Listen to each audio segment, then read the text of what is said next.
Welcome back to another episode of Essential Dynamics. I'm your essential host, Reed McCollum, and here with my dynamic cohort in philosophy and perspective, Mr. Derek Hudson. Derek, how are you today?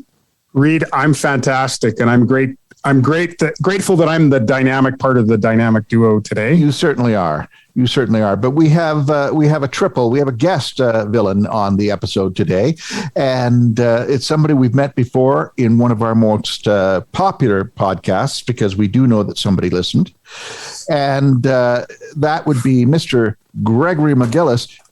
Hello, Greg, and welcome back to Essential Dynamics. This must be a great honor for you. Well, hi, Reed. Hi, Derek. It is a great honor. I've been looking forward to this for years and years.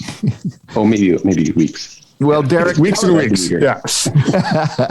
Derek, remind us who Mr. McGillis is, and put us in a perspective where we can talk about his accomplishments in business, because that's where I want to get to as soon as we can. So we had Greg on last time, and Greg talked about his quest, his journey that actually started in university, which I didn't know, to look at ways of using technology to assist people.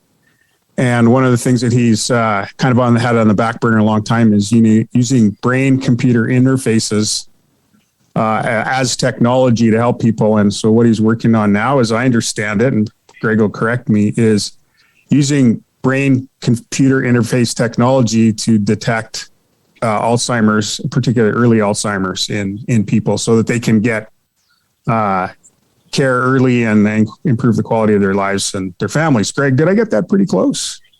Yeah, you got it right on. It's it'll help detect it in the more hard to detect stages. So we talked a lot last time about Greg's experience as an engineer and some of the things that he found interesting along the way that got him to this point. What I was hoping to do today is use the framework of Essential Dynamics to talk about his business venture, and to maybe do a little bit of live on-air coaching using the Essential Dynamics framework to see if Greg's thought of everything and to see if he's focusing on the essential stuff. So Greg's putting it out there for us. This is a bit of a vulnerable position to be in. And we're all learning about how we do this, but I'm excited to have Greg. And so the format today, I think, is that I'll ask Greg questions, get him thinking. We're not necessarily going to evaluate or judge his stuff, but it's, you will. Okay. Yeah. Thanks. Yeah. Okay. And you can also evaluate the quality of my questions too, Reed. Absolutely. There we are. Yeah. So Greg, if we think about the Essential Dynamics, we talk about it with the idea of a quest, and we talked a little bit about your personal quest. But if we're talking about your business venture, the quest is really, there's a purpose. There's something that you're trying to accomplish that's hard, it's going to help people. Tell us a little bit about, remind us, why are you doing this, or what's the purpose of this venture in terms of how it's really going to make a difference? Okay. Well, the fundamental purpose is to enable people to have better control of their cognitive health, help them identify if they have the negative consequence of dementia due to Alzheimer's disease, so they can do something about it earlier than later. And if they work on it earlier, then they will be able to intervene. Many of them can intervene.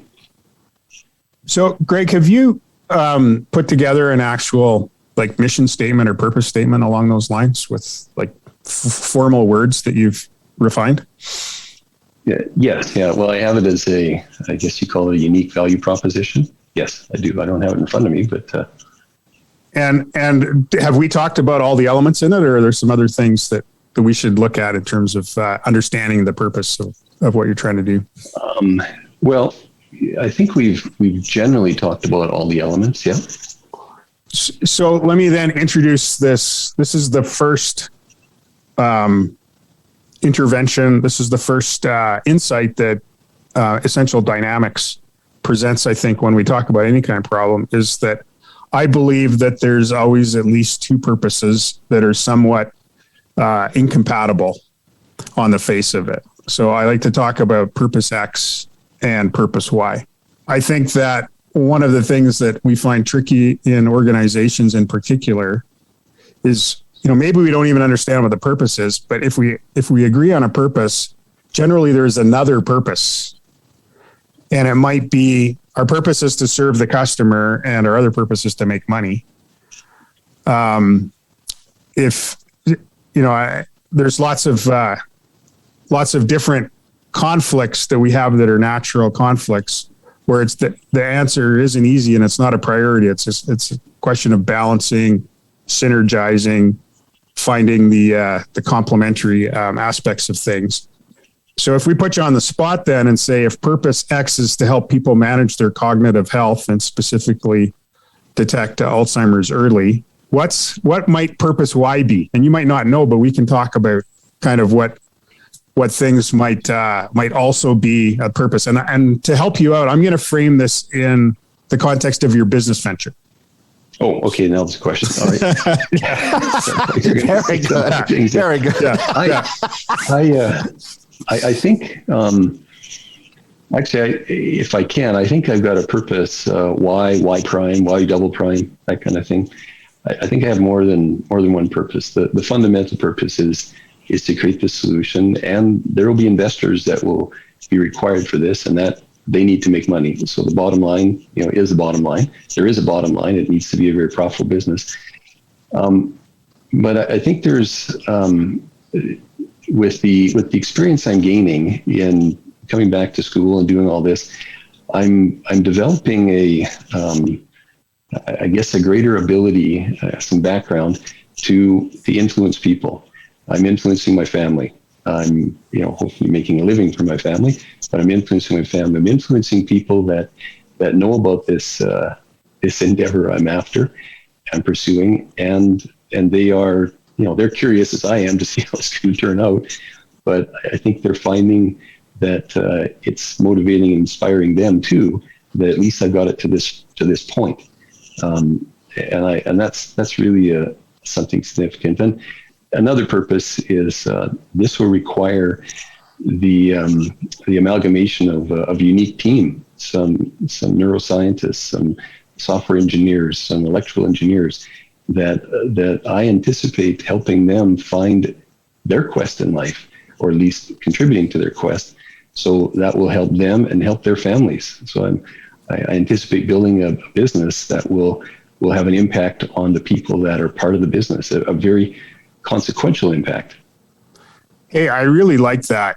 We've had some guests in the past that have talked about the need for people to join an organization that they can identify with, and where their purposes or their values align. We've heard it in different ways.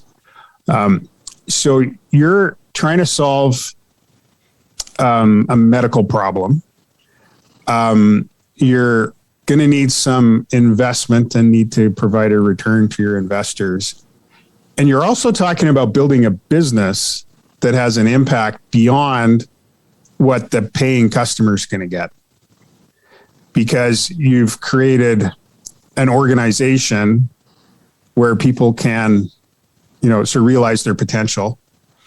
And then I think you're also saying that you're using this as an example. You hope to use it as an example to your family and others. Maybe you could talk about that a little bit more for a minute. Because this sounds like a lot of work to be a good example. So what kind of example are you trying to portray, and what do you hope people will get from that if they never buy your product? Did he say good example? I'm not sure he ever mentioned good example, but well, we should probably clarify that too. So now you have to defend yourself, Greg. Well, I guess to Reed's point, whether it's a good example or not is yet to be determined how well this turns out. But I guess one of the things I want to start with is when this started 3 years ago, the current venture, I explained it to my wife, and she had trepidation. She had concerns. She realized, oh, you're not going to be employed for a while. okay, I guess there's some financial impact and whatnot. But she has been amazingly supportive, and my children as well. So they're curious to see what Dad's accomplishing here, and what it does for them is it gives them confidence as well that they can do hard things. In my community service, I'm involved with youth groups, for a large youth group, and again, I refer to this from time to time with them, and it makes an impact on them, and I'm intent on that, and not just my reference to it, but my being has changed. Like outside, I look the same.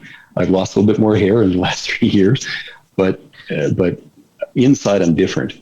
Inside, what has happened to me by pursuing this and having the confidence to do it and going through the hard times, I have become more courageous and more confident and more capable. And my purpose is to pass that on, especially to the youth that I'm seeking to influence. Okay, Reed, what do you think? Is that going to be a good example? I think that's beautiful. I really do. I appreciate it very much, Greg. But I wonder, part of us, I can see people being impressed by what you're saying. I'm trying to find an approach to Alzheimer's that will diminish its effects or better control of mental health, which is admirable. And we all want you to succeed. But how is that measured? You're probably dealing with tiny and minute things that are beyond my comprehension, because that's the way it's gone today. But how do you measure success? How do your investors measure success? Because it's going to be a long journey to a cure. Well, that comes back to the primary purpose, and the primary purpose is to make a business that is profitable. So it'll probably take 5 years, I would expect, before this becomes commercialized. 4 to 5 years, depending on the partnerships I can form and the people that are part of the team. But developing a clinical medtech diagnostic device is not an easy undertaking. So it needs to be a profitable business, and I have anticipated both the TAM, Tom, and TAM, SOM, and SAM, the full available market, et cetera, that this will be, if it's done right, a very profitable business.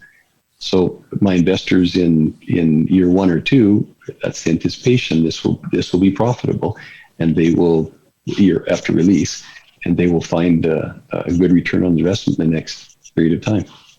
If I may, how did you find investors? What do you do? Did you go on Shark Tank and challenge them mentally? Oh, I don't have investors yet. I'm at the beginning stage of all this. I see. So, but the investors, there's a very large investment community, more so in the U.S., but it's also in Canada. The venture capitalists and angel investors that support medtech diagnostic device development. But I still have things to prove. I still have to prove that the prototype of the minimum viable product does what it says it's going to do, which is going to take another year or more. So so I still have to, self-fund this and funding from potentially friends and family at some point, funding from government grants and that kind of thing. So if I was to distill a couple of, like, a purpose X and a purpose Y from what you said, one of the things you said is, primary purpose is to have a viable business that makes money. So if that's purpose X, then purpose Y is to help families with the impacts of early onset dementia. And then your purpose Z, and I'm not opposed to purpose Z, is to show people that you can do hard things. Would you, and I don't think of those things in order. That's why I use X and Y and not A and B. Would you say that's a fair sort of encapsulation of what you told us for the last few minutes, or would you edit that a bit?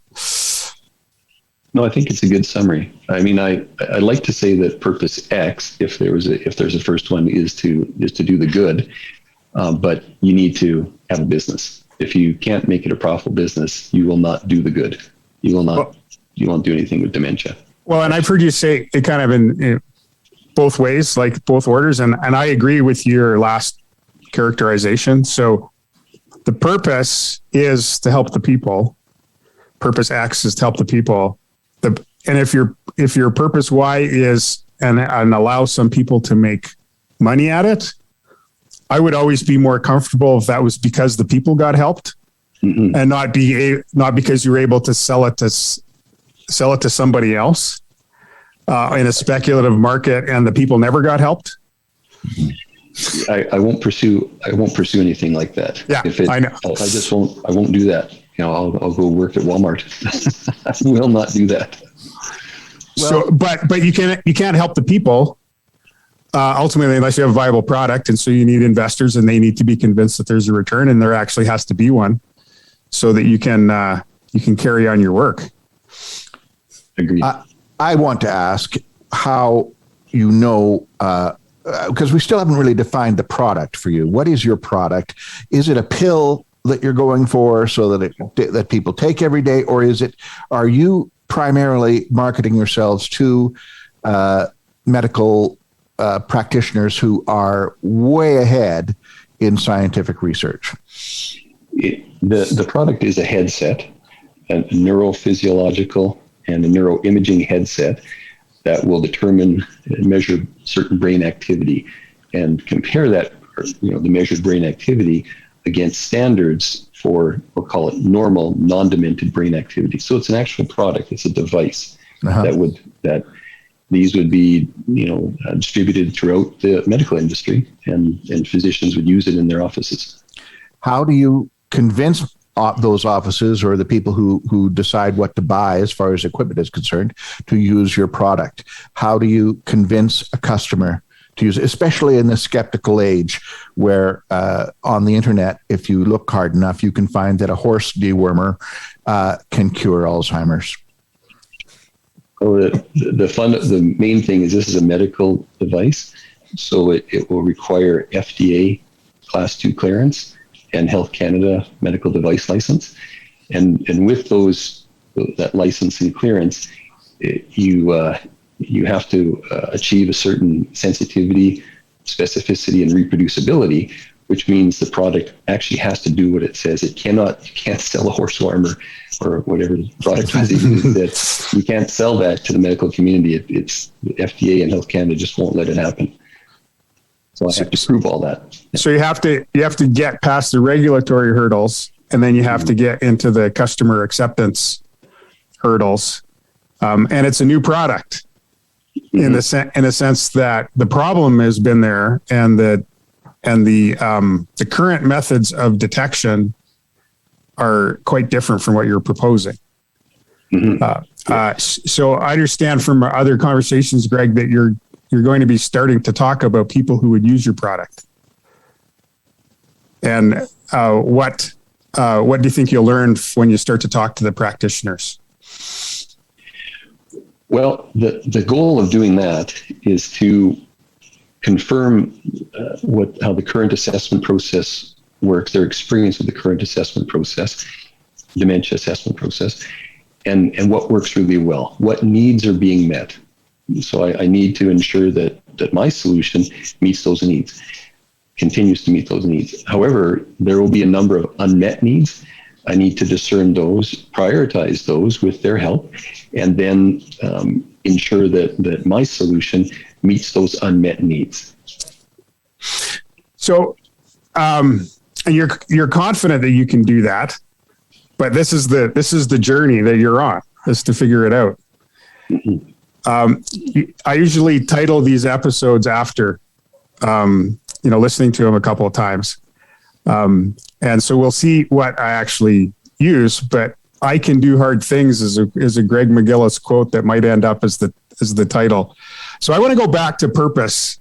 You talk about hard things, both with your investors and with your future employees and your family support. Is everyone motivated by the idea that people's lives could be better because of the work that you're doing? And is that the driver, I guess, to use our words, that you keep tapping into to keep going and doing hard things? Oh, absolutely.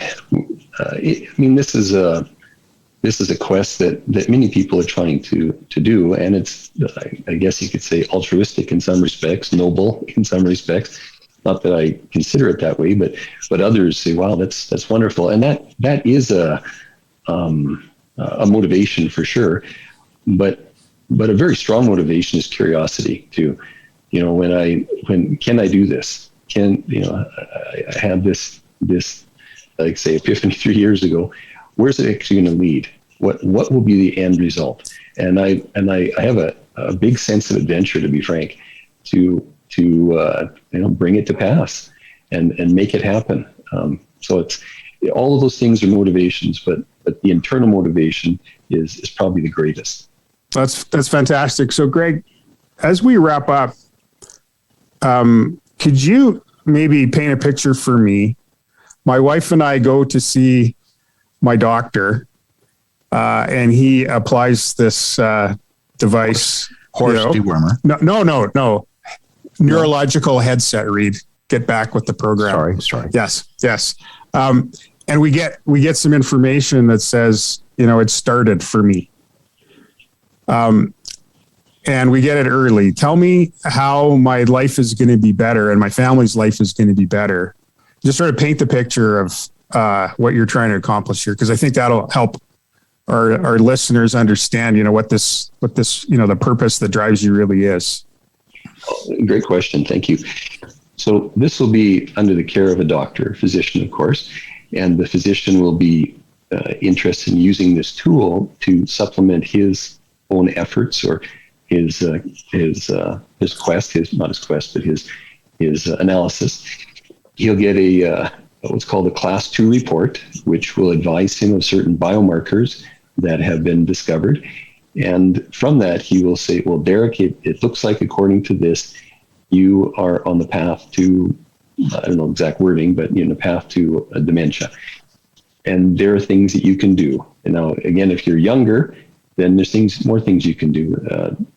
I think I mentioned last podcast that current research shows that about a third of the dementia impact, a third of people who are going down the path of Alzheimer's-based dementia can have that mitigated by lifestyle changes. So first of all, he'll encourage you to do lifestyle changes. There are drugs out there that are helping. I mentioned one before. It's still questionable, perhaps, but there are drugs, and there will be more drugs. But the big thing too is that once you know why you're behaving the way you behave and what to look out for, you can you're informed. Now, some people will be afraid, perhaps, but that fear can be dealt with over time as you learn more about the disease. And then many people live quite well with dementia. They just have their family structure, their financial structure, they have everything in place to help them live well. But if they don't know, then they don't live so well because they just have great uncertainty. They don't know what the problem is. So this is just helping them come up with an answer to why am I behaving this way, and what's likely to come. Greg, I want to tell you that you are an inspirational leader in my mind, and I'm very grateful for your spending time with us, especially a second time, to explain some of your work. I don't understand a thing, but I do have to say that you convinced me to stop using the horse dewormer, which is a good thing because I was having trouble figuring out how to apply it. So you have a great lesson to impart, and I'm very grateful for you. Thanks for sharing your time on Essential Dynamics today. You're welcome, Reed. Thank you for having me. Hey, and Greg, I have to say, I feel better already, and I haven't got the diagnosis yet. And I don't even want to sound glib because there is some family history there. If we beat the heart disease, then, dementia is going to come eventually. And I just really love the idea of, when we know, then, we can prepare and we can take control over the things we can take control of. And I think that is an essential element of Essential Dynamics, is there were actors in this. And I also believe that we can do hard things. So thanks very much, Greg. Oh, thank you. It was my privilege. Yeah, you're an inspiration. And thank you to Derek Hudson, our guru and leader, and in the studio, our engineer, Bryn Griffiths. I'm Reed McCollum, your essential and dynamic host. Until next time, consider your quests.